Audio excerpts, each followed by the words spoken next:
Verso a verso. La palabra de Dios, el único alimento verdadero para su vida espiritual.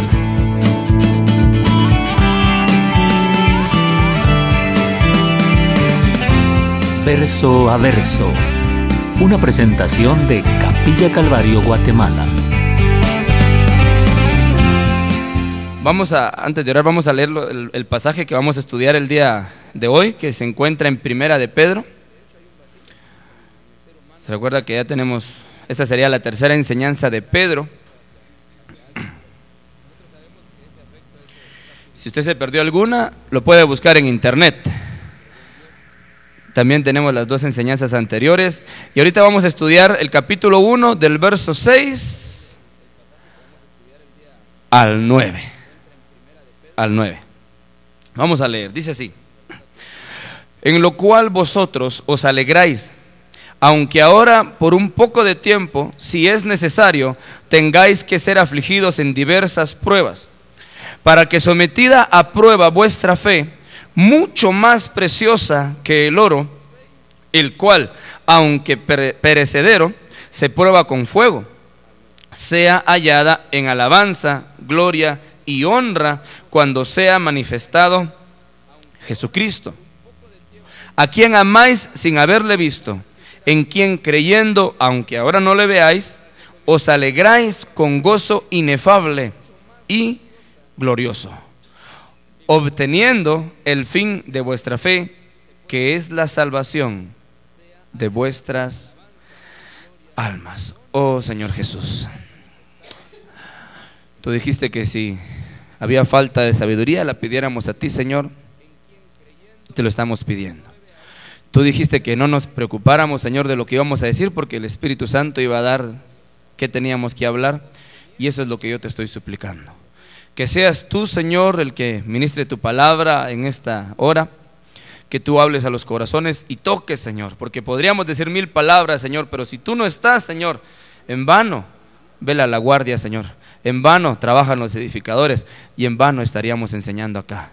Por favor, te pedimos que tú bendigas, Señor, y toques nuestra mente, toques nuestro corazón, Señor, nos hagas comprender y nos hagas entender, Señor, estas verdades que tienes preparadas o preparaste inclusive de antemano para nosotros el día de hoy. Gracias te damos. En el nombre de Jesús. Amén y amén. Bueno, vamos a buscar bastantes pasajes. Si usted quiere practicar un poco de esgrima bíblica, pues lo puede hacer. Si no, igual vamos a tener una pequeña ayuda por ahí de Auri, que nos va a poner los versículos ahí en la computadora. Dice: en lo cual vosotros os alegráis. ¿Alegráis en qué? ¿Gozarnos en qué? Francisco hablaba un poco de esto la semana. Está en el verso 5. Está hablando de la salvación que está preparada para manifestarse en el tiempo postrero. Pero ¿nos gozamos nosotros en la salvación? Y yo espero esa respuesta. Pero es algo bien interesante. Cuando nació mi nena, mi única nena, yo quería contárselo a todos. Tal vez a los otros ni les interesaba, pero yo quería contarle a todo, a medio mundo, que había nacido mi hija. No creo ser el único que haya sido así, ¿va? Puede ser que haya uno que no quiera comentarlo, pero yo en mi caso quería compartirlo. Y es que cuando nosotros sentimos gozo, anhelamos compartir. Si nosotros tenemos la salvación, deberíamos anhelar compartir la salvación. Pero ¿por qué a veces no lo hacemos? Alguien dirá: sí, yo tengo gozo, pero ¿y si no comparte la salvación? ¿Será que realmente siente ese gozo de la salvación? Alguien que sufrió en algún momento de no sentir ese gozo de la salvación era el rey David, a causa del pecado que él había cometido. David cayó en adulterio y a causa de este pecado él sintió que todo el mundo se le vino encima, un dicho muy de acá, pero él sintió que todo se estaba derrumbando. En Salmo 51:12, David dice: restáurame el gozo. ¿De qué dice? De tu salvación. Mire, David se sentía pues tan afligido, pero él dijo: Señor, por favor, restáurame el gozo de tu salvación, que es lo que más me interesa acá. Y dice: espíritu noble me sustente. Pero mire lo que pasa si Dios nos restaura el gozo de la salvación? ¿Qué dice el verso 13? Entonces enseñaré a los transgresores tus caminos y los pecadores. Ahora sí, ¿usted siente gozo por la salvación? Porque si sentimos gozo, vamos a compartirlo. Si el Señor nos restaura ese gozo de la salvación, le vamos a enseñar a los transgresores. Pero si usted no compartió, pasó toda la semana y no compartió de esa salvación tan preciosa, creo que tenemos que hacer algún estudio de nosotros mismos, escudriñemos nuestros caminos, dice Lamentaciones, escribió Jeremías, y volvamos a Jehová. Volvamos, porque sus misericordias, y son nuevas cada mañana. Pero sintamos ese gozo de la salvación. Cuando leemos nosotros que dice, aunque ahora por un poco de tiempo, si es necesario, tengáis que ser afligidos en diversas pruebas, me llama mucho la atención estas frases. Aunque ahora, por un poco de tiempo, si es necesario. Me detuve bastante ahí porque realmente me hacía caer en la realidad que aunque entendemos que hay un futuro glorioso con Jesús, sí tenemos que estar claros, estamos en este mundo, estamos dentro de este cuerpo, estos vasos, ¿cómo los llama Pablo? Estos vasos de barro. Tenemos un tesoro maravilloso, pero está en vasos de barro. Y tenemos que estar claros con estos. Dice San Juan 17:16, que nosotros no somos del mundo. Jesús estaba orando por sus discípulos y oró por nosotros. Es algo que me encanta. Si usted lee todo ese pasaje 17, aún desde el 16, Jesús empieza a hablar y después termina orando y dice que ora también por aquellos que van a creer en mí. Ora por nosotros, pero ora por sus discípulos y les dice, Señor, te pido no que los quites del mundo, sino que los guardes del mundo, porque ellos, aunque están en el mundo, ¿qué dice? No son de este mundo. O sea, no somos de este mundo, pero estamos en este mundo. Entonces, aunque ahora significa que estamos en este mundo y tenemos que tener cuidado con eso. O sea, tenemos que estar en nuestra realidad, estamos todavía en el mundo. Y dice, por un poco de tiempo. Miren, en el Salmo 90 Moisés hace una oración y es cuando él dice, Señor, pero si la edad de los hombres es 70 años, de los más robustos 80. Aquí de plano el que tal vez come muchas hierbas, de repente llega a 90 y algunos que llegan a 100, pero realmente son contados. Por ahí creo que 70, 80 está bien la edad que decía Moisés, pero en el Salmo 90, 12, él dice, Señor, enséñame a contar de tal manera mis días, ¿para qué? Sabiduría al corazón. Porque sí tenemos que entender que nuestra peregrinación aquí en la tierra es corta. ¿Cómo podemos comparar, aunque usted viviera 120 años, aunque viviera 1000 años, no podemos comparar 1000 años a la eternidad con Cristo? Porque esta es la idea. Vamos a hablar hoy ¿de qué? De las pruebas. Y yo sé que hay pruebas, hay sufrimientos. Jesús nos dijo, y ahorita lo vamos a ver todavía, pero es algo corto comparado con la eternidad que vamos a vivir con Cristo. Si estamos en el mundo y estamos en vasos de barro, tenemos que entender de que nuestra condición como humanos tiene que ser probada, porque inclusive hay muchas cosas de nosotros que aún nosotros no sabemos. David decía, Señor, perdóname y líbrame aún de mis pecados que me son ocultos.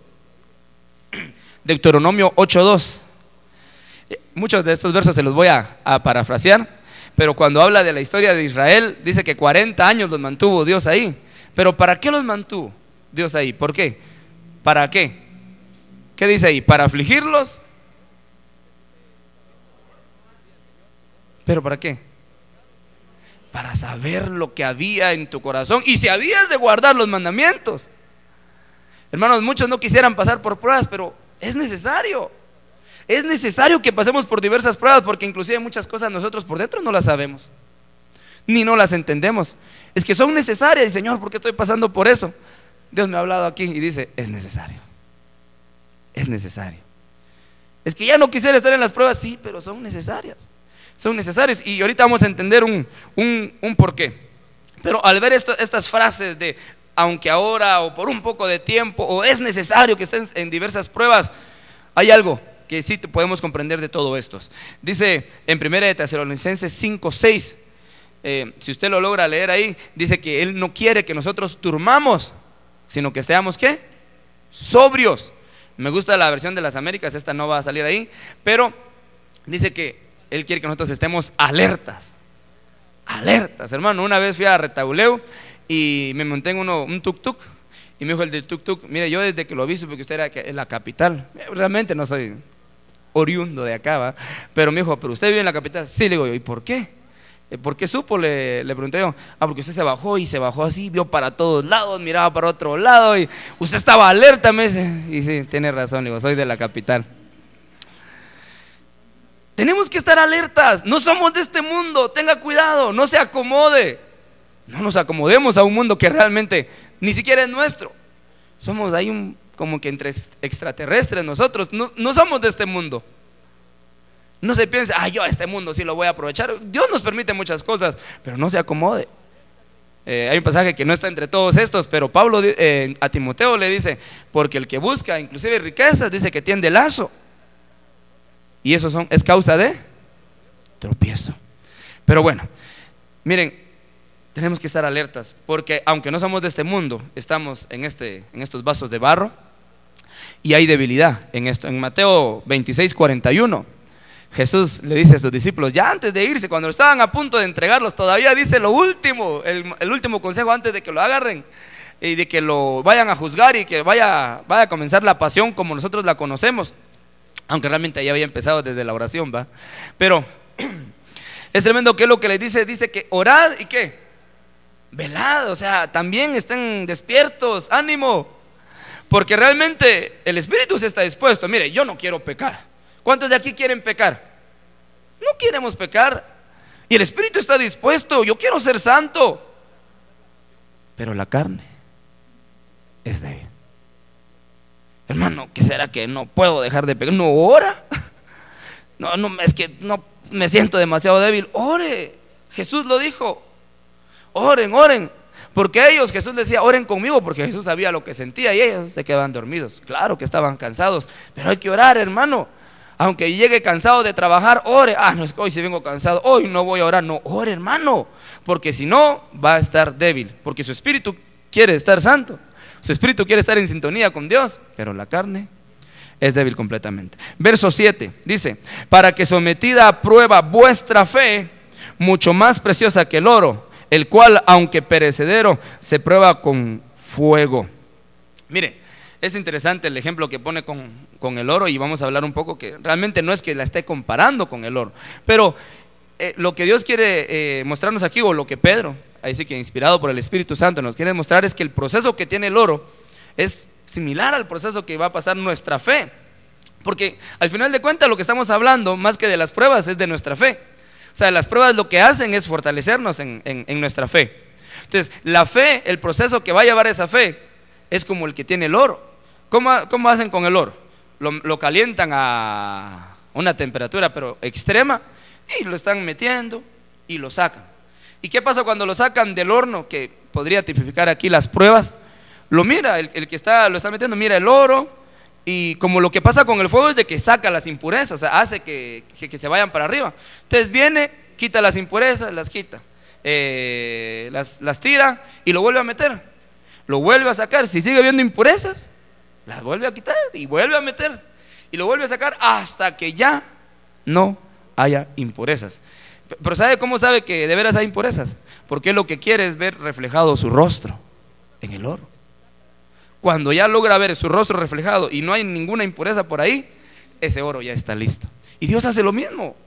Dios permite que entremos en las pruebas y bueno, Él nos ayuda y nos saca y trata de ver su rostro en nosotros. Aquí no miro mi rostro. Va para adentro otra vez y lo vuelve a sacar. Todavía hay muchas impurezas. Miren, esto es interesante porque realmente, dígame usted, si no es cuando hay algún problema que sale a relucir nuestras debilidades. Te peleaste con alguien, con la esposa, te diste cuenta que todavía había muchas palabritas que ya no había que decir. Te diste cuenta que hay muchas cosas en tu carácter que hay que cambiar. Te diste cuenta que realmente necesitas más paciencia, necesitas más dominio propio. Cuando vienen los problemas, cuando vienen las enfermedades, es cuando aprendemos que necesitamos confiar más en Dios. O sea, empezamos a sacar todas esas cosas que tal vez ni nosotros sabíamos. Nosotros decimos, soy cristiano, ¿cuántos aman a Dios? Amén. Pero hay muchas cosas por dentro que a Dios no le agradan todavía. Y posiblemente nosotros nos acostumbramos y no nos damos cuenta de ello. Y eso solo se sabe cuando estamos en las pruebas. Dice alguien: Señor, dame paciencia. ¿Cómo le va a dar la paciencia a Dios? Siendo probado y: Señor, dame paciencia, pero dámela ya, Señor. Es imposible. No, tiene que ser probado para entonces demostrar que Él ya tiene paciencia, y Dios lo va a ir probando hasta que algún día, y creo que va a ser hasta que lleguemos allá, va a decir: ya estamos listos, ya estamos listos. Esto es algo maravilloso. Ahora, pero yo le decía que me llama la atención de que aquí dice: aunque vuestra fe mucho más preciosa que el oro. O sea, hace una comparación del proceso del oro, que es probado por fuego. Pero realmente no es de que Dios diga: es que la fe es como el oro. No, hay gente que dirá: no, yo me quiero sentir bien, y hay algunos que se ponen hasta cadenonas de oro. No sé si se ha dado cuenta, todo es de oro, todo lo quieren tener de oro. Pero Dios no es que esté haciendo una comparación de que miren, la fe es tan valiosa como el oro. No, dice que es mucho más valiosa que el oro. De hecho, para Dios el oro no ni siquiera lo está comparando, solo está comparando el proceso. La fe, nuestra fe para Dios es tan importante. Miren, es algo que no podemos pasar por alto. Inclusive me llama la atención aquí en Mateo. En Mateo 18:6 dice Jesús de que aquel que sea piedra de tropiezo para uno de estos pequeños, mejor le sería amarrarse una piedra de molino, o no sé cómo está en esta versión, pero es una piedra de molino. No vaya a pensar que una de esas piedrecitas así de que ahora usan para moler tortillas, ¿verdad? Esas piedras de molino antes eran hasta con animales, tenían que darle vueltas, ¿verdad? Completamente, eran más grandes que uno, grandes. Y esas piedras, dice Jesús, sería bueno que se la amarraran y se tiraran al fondo del mar si nosotros hacemos tropezar a uno de estos pequeños. ¿A qué pequeños se refiere? A los que están empezando en la fe. Porque esa fe es algo tan precioso para Dios. Es tan precioso que en Apocalipsis nos dice: vuelve ¿a qué? A tu primer amor. Vuelve a tu primer amor. Y muchos ya nos olvidamos del primer amor. Pero esa fe tan maravillosa, cuando uno llega al Señor, esa fe es la que a Dios más le agrada. Dios no es de que esté comparando la fe con el oro, nada, al contrario. Miren, el oro allá en el cielo, ¿sabe para qué va a servir? Para las calles. Para las calles va a servir el oro. Y aquí tanto que nos afamamos por el oro, ahí allá para las calles va a servir. Pero bueno, amén. Ahora, fíjese que este verso 7 es bien interesante, porque cuando usted lee: para que sea sometida a prueba vuestra fe, yo hubiera puesto un paréntesis ahí y lo hubiera cerrado donde dice antes, donde dice sea hallada, porque realmente creo yo es el centro de lo que estamos estudiando. ¿Para qué somos probados? ¿Para qué es probada nuestra fe? Si lo lee conmigo así, dice: para que sometida a prueba vuestra fe sea hallada. ¿En qué? En alabanza, gloria y honra, cuando sea manifestado Jesucristo. Miren, hermanos, ¿para qué fuimos creados nosotros? Todos sabemos eso, ¿va? Vamos a ver, una vez más: ¿para qué fuimos creados nosotros? Y vivimos para alabanza, honra y gloria de Dios. O sea, las decisiones que tomamos son para alabanza, honra y gloria de Dios. Porque eso es lo que realmente, aquí en la iglesia sí es bonito, hasta cantar es bonito, cantar con los hermanos, hasta levantamos las manos y es una bendición. Pero nuestra vida allá afuera es para alabanza, honra y gloria de Dios. Se lo voy a poner en otra manera. ¿Usted ha pensado en su muerte, si su muerte puede glorificar a Dios? ¿O usted es todavía de los que está pensando: no, yo cuando muera yo quiero que me entierren por allá y es bien bonito? Ya cuando se mueran, ni ¿qué? Ni se va a levantar usted y va a decir: a todos los que vinieron a mi velorio, ni va a saber. ¿O se ha puesto usted a pensar si en su muerte usted puede glorificar a Dios? Mire, en Juan 21:19, en el Evangelio según San Juan, capítulo 21, Bueno, en vida, pero mire lo que dice aquí. Jesús le estaba diciendo a Pedro, le está diciendo, mira, cuando eras joven, te vestías y tú ibas a donde querías. Después, ¿qué dice? Ya no, otro te vestirá. Pero mire, Juan, como ahora aquí ya Juan sí ya sabe, entonces él interpreta bien y le dice, esto le decía, ¿para qué? Para que él supiera con qué muerte y había de glorificar a Dios. ¿Usted ha pensado cómo puede glorificar a Dios en su muerte? O usted piensa, no, yo quiero morir tranquilo, en paz quiero morir yo.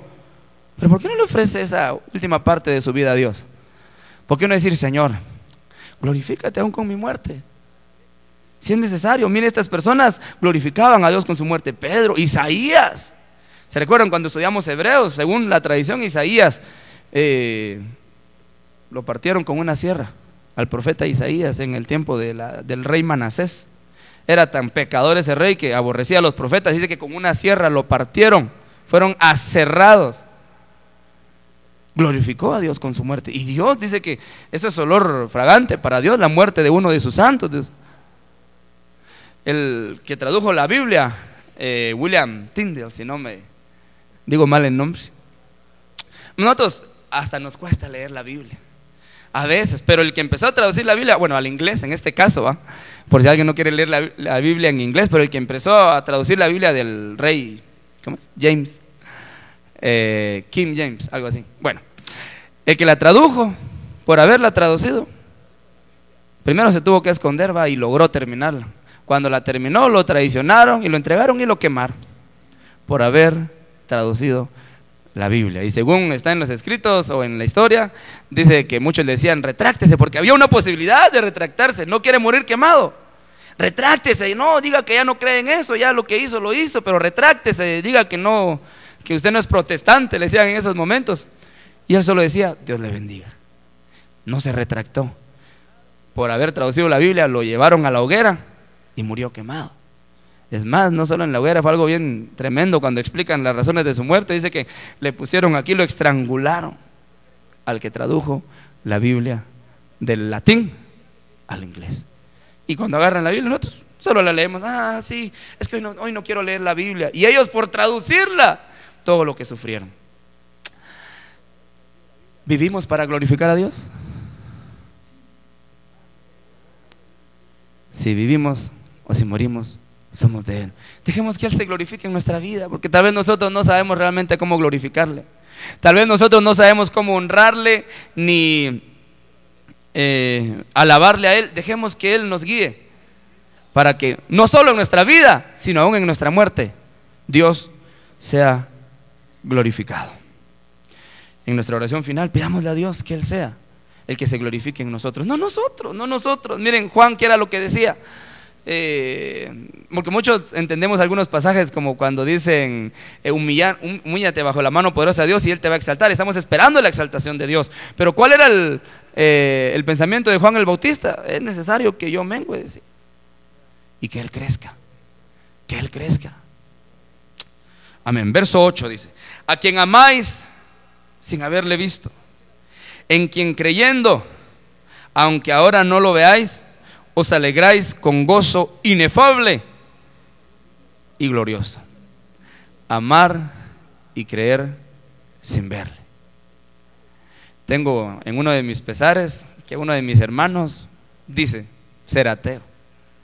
Esas son unas pláticas que no se las deseo a nadie, porque inclusive ellos ofenden a Dios y uno sabe que esto es algo tremendo, pero uno muy en el fondo sabe que realmente pues Dios tiene misericordia de ellos, ¿va? Y es lo que uno tiene que manifestarles también, ¿va? Y me dice, ¿cómo puede usted seguir a alguien que no mira? Me dice, y que no existe, ¿va? Dicen ellos, ¿va? Y no, sí lo amo, le digo, y lo amo, y mientras más él me lo dice así, yo más amo a Dios y más lo amamos, y no entiendo, no sé. A veces es difícil de explicarlo por su creación, por yo mismo, pero yo creo en Dios, le amamos y le creemos. Y por ahí me decían algunos familiares, no hombre, háblale para que él se convenza de que Dios existe. Le dije, mira, pero el problema no solo es que él crea que Dios existe, si hasta los demonios creen y tiemblan ante la presencia de Dios. El asunto no solo es creer que Él existe, sino es amarle aunque no le miramos. Y muchos profesan, dicen, ay, no, yo creo en Dios, pero ¿le ama? ¿Le ama? Juan, la primera carta de Juan, no está ahí ahorita, pero dice que en esto conocemos si amamos a Dios. ¿En qué? También dice varias cosas así, pero dice en que guardamos sus mandamientos. Pero ¿le aman? Sí, y en que amamos a los demás también. Amén.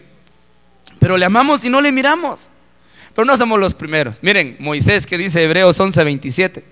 Hebreos 11:27 le da un listado de los hombres de la fe. Pero algo que me llama más la atención de Moisés no fue solo que dejara a la hija del faraón, o sea, la mamá adoptiva, no fue tantas cosas, sino que dice que él se mantuvo como. ¿Qué dice en su Biblia? ¿Cómo se mantuvo Moisés? ¿Cómo así? Moisés se mantuvo viendo al invisible. Esa fue Moisés. Dios abre el mar y Moisés levanta la vara, pero él no miraba a nadie. Y bueno, y le hablaba, pero no miraba a nadie. Y Moisés se mantuvo como viendo el invisible. ¿Cómo tenemos que mantenernos nosotros? Como viendo el invisible. Hermanos, cuando lleguemos a comprender que aunque no lo miramos, Él está a la par de nosotros, ya no vamos a pecar, hermano. Porque ¿cómo podemos pecar enfrente de Dios? ¿Cómo podemos ofender a Dios si lo tenemos enfrente? No se puede. Pero si nosotros comprendemos que nosotros le amamos y queremos a Él, aunque no le miremos, tenemos que comprender también que somos felices. Y volvemos al gozo del principio. Es que el gozo de la salvación, el gozo de tener a alguien que aunque no le miramos, pero lo amamos, es inefable, dice. Yo buscaba la definición clara en un diccionario pues normal, y dice: inefable es que no se puede explicar con palabras. Qué interesante. ¿Y usted cómo ama a Dios? Yo lo amo. No, pero explíquenos con palabras. No puedo. No puedo. ¿Y qué es lo que usted siente? No puedo explicárselo. ¿Y por qué no me lo voy a explicar? Porque es un gozo inefable. Pablo también lo repite cuando conoce a un hombre que él no sabe si en vida o muerto, pero él vio a un hombre que dice que subió al tercer cielo y se le dieron a hablar ¿qué? O vio cosas, palabras inefables. Son cosas que no se pueden explicar. Es algo que lo que usted siente o debería de sentir o va a sentir cuando se entregue a Cristo, no se puede explicar. Son cosas que el mundo no entiende porque esto es espiritual. Cuando alguien es carnal solo entiende cosas carnales, cosas que se miran, pero los espirituales entendemos cosas que no miramos. ¿Seguimos siendo cristianos? ¿Seguimos sintiendo ese gozo inefable? ¿O realmente no sentimos gozo, hermano? O aún en medio de las pruebas, lo que más hacemos es quejarnos en lugar de gozarnos. Porque aprendimos, se recuerda en Santiago, que había que gozarnos en las pruebas. Y por supuesto, no es fácil, pero si ponemos la mirada en Jesús, es fácil. Es fácil. Miren, no podemos explicar cómo es este gozo que sentimos por el Señor Jesús, que aunque no le miramos. Pero Filipenses 4:4, se recuerda que esta carta es la carta la llaman la carta del gozo, porque menciona, no me recuerdo ahorita el número exacto de cuántas veces menciona gozo, pero lo menciona. Si usted le empieza a leer, dice es gozo, gozo, gozo, gozo. Y en Filipenses 4:4, ¿qué dice? Regocijaos. Y otra vez, regocijaos. Hermano, pero es que estoy en prueba. Hermano, regocíjese. Pero es que ya no aguanto. Regocíjese. Dios está sacando todas esas impurezas que hay en nuestras vidas. En nuestra vida. Hermano, usted porque no tiene pruebas. Bien, hermano. Bien. Pero tenemos que gozarnos. Porque mire, ya hablamos de que el corto es tiempo en este lugar. Además, miren, aquí en Romanos 8:18. Romanos 8:18 dice que lo que estamos pasando acá no es comparable. ¿Con qué? No se puede comparar, hermano. Ya cuando usted llega, ya dice que se va a olvidar, dice que Dios ¿qué dice que va a hacer con nuestras lágrimas? Toda lágrima. Toda lágrima. Él la va a quitar, es que usted no se va a acordar del sufrimiento. Ay, no se compara. No se va a comparar cuando usted esté reinando con Cristo. No se puede comparar. Porque el fin de esta fe que nosotros vivimos, acuérdese que el justo, ¿qué dice? Otra forma de decirlo es vivirá por su fe. De hecho así está en el Antiguo Testamento, vivirá por su fe. Pero lo especial de todo esto es de que alguien podría agarrar este último versículo del verso 9 para decir: no, ya vieron que si ustedes se mantienen en su fe, pues el fin de la fe es la salvación, diría alguien. Pero para mí, más que tomarlo de esa manera, es algo que me anima, porque yo ya sé que la fe que tengo, su fin es mi salvación.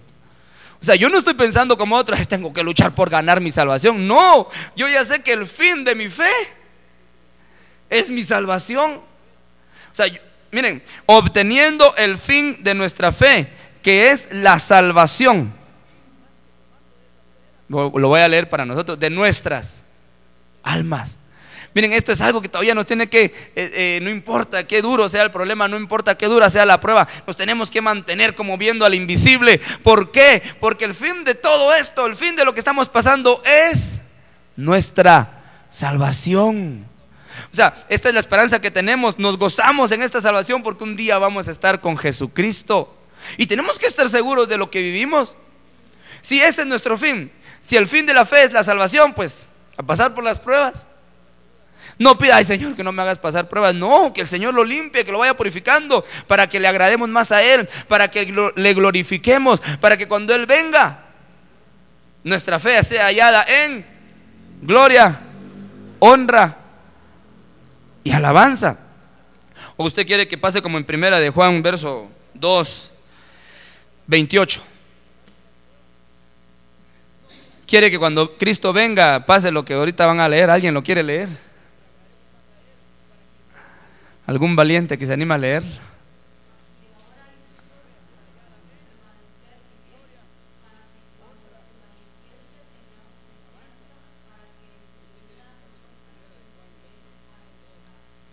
¿Cómo prefiere usted actuar cuando venga Cristo?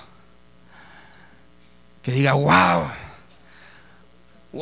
qué fe la que llegué a encontrar. Y un pasaje que nos habla: hallará fe Jesucristo en la tierra cuando Él venga.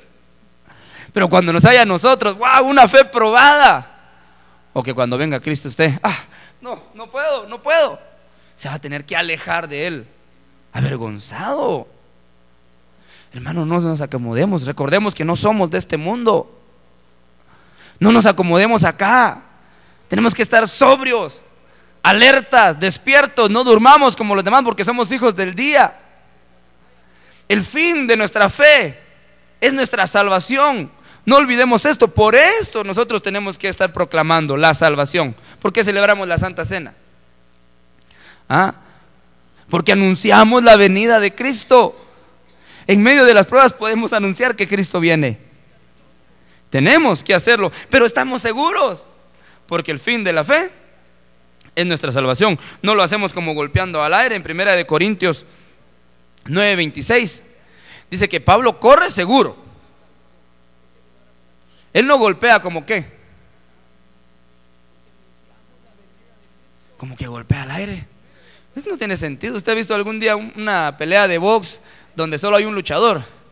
Y dale, y no tiene sentido. Si nosotros no entendemos de que el fin de nuestra fe es la salvación, es como que estuviéramos boxeando pero solo contra nadie. Y no le va a dar a nadie. Tenemos que estar seguros. O sea, caminemos con esa seguridad. No piense que lo que usted está haciendo es porque lo que estoy haciendo hoy sí ya me gané, hoy ya me gané el cielo. No puede. Por más que usted haga todo lo que haga, no se puede ganar nada. Dios lo está purificando. Como usted es salvo, deje que Dios lo termine de purificar. Como yo soy salvo, Dios me está purificando y nos va a seguir purificando. Y por eso dice Apocalipsis 22, en el capítulo 22, ahí lo tienen también, creo. Dice: el que sea impuro, Que siga, el que sea impío, que siga haciendo impiedad. Pero me interesa más, el que sea santo, santifíquese más y más y más. Hermano, por favor. La última, Timoteo, primera de Timoteo, capítulo 4, verso 9. Miren, yo sé que es difícil pasar por las pruebas, pero tenemos que entender de que todo esto lo hacemos esperando en Dios, esperando en nuestro Señor. O sea, nosotros no lo hacemos como que no tenemos esperanza. Por eso Pablo le decía en Tesalonicenses a las personas: miren, yo no quiero que ustedes ignoren esto, que por los que están durmiendo, va, como que no tienen esperanza. Y bien, hay una esperanza de que los muertos en Cristo resucitarán primero. Pero miren, ¿por qué nosotros tenemos que pasar a través de las pruebas? ¿O cómo podemos pasarlas? Miren lo que dice Timoteo. ¿Qué dice? En el verso 9 primero dice: ¿qué palabra fiel es esta? Si usted tiene dudas, ay, ¿será que todo lo que están hablando es verdadero? Porque mire, hablamos con Francisco que casualmente estos temas, pues a mí, Dios me ha dejado que los hablemos, pero palabra fiel es esta. No es que yo lo hable, es lo que dice la Biblia. Estos pasajes están acá y usted lo acaba de leer acá también, y si no, aquí los tengo anotados si quiere, y búsquelos. Pero palabra fiel y digna es esta. ¿Qué dice el versículo 10? ¿Algún otro valiente que quiera terminar?